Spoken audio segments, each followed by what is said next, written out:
Okay. The next column is about the associative property. Associative property.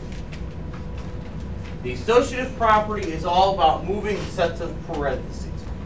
For the associative property of addition, it says that changing the grouping of numbers will not change the sum.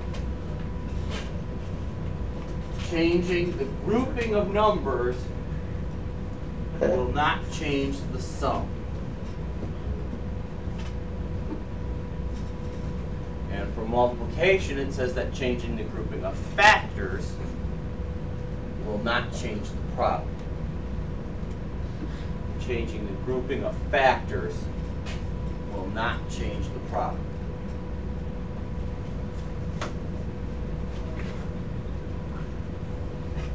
So you can see for the addition property, you can see both of these say A plus B plus C, left and right side of the equal sign.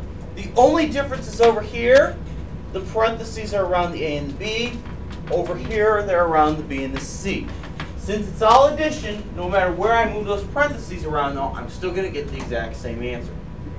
It does the same thing for multiplication. Notice both of them are A times B times C. A times B times C.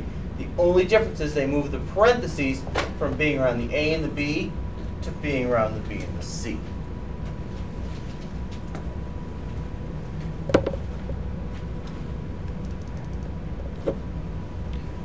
All right, take a look at this column. We've got 2 plus 4, which is in parentheses, and then negative 6 plus negative 13. Again, you're not changing the order of the numbers. You're just going to move the parentheses around. So one thing I could do here is I could move the parentheses so they're around the 4 and the negative 6.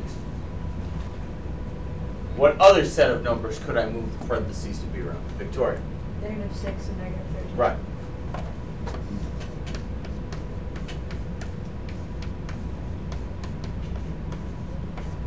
Again, I'll say it one more time. You're not changing the order of the numbers around. You're just moving parentheses.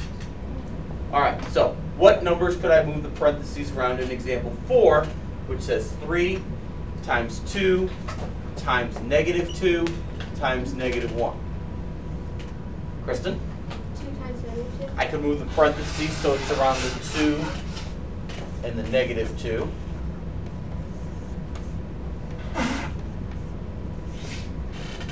What else could I move the parentheses around?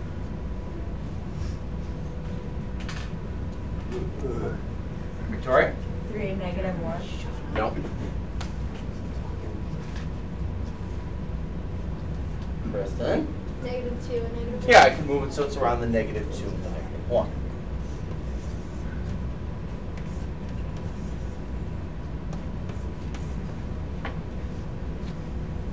Okay.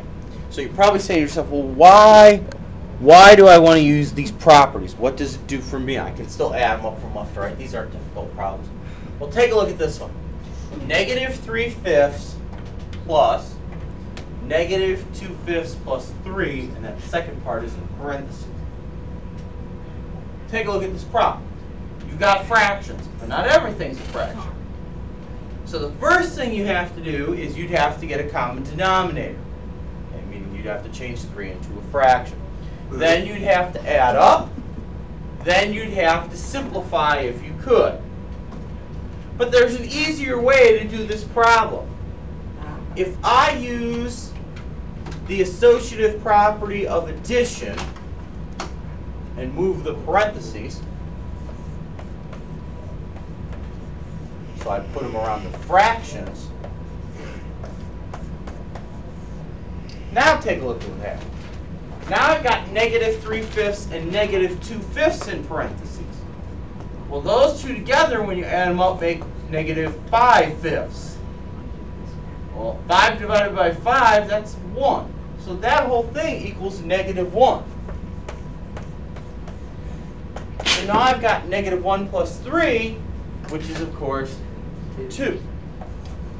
Didn't have to get common denominators. Didn't have to mess around with that stuff, which for a lot of you, that's trouble. So you can save time using the properties. Okay, and that's what the homework really wants you to do, is when you move parentheses or move numbers around to make the problem easier for yourself. The last thing in this column is about the identity properties one more time. You've seen both of these already over the course of 2.2, 2.3, 2.4, and 2.5. The identity properties say, how can I leave a number as it is? How can I preserve a number?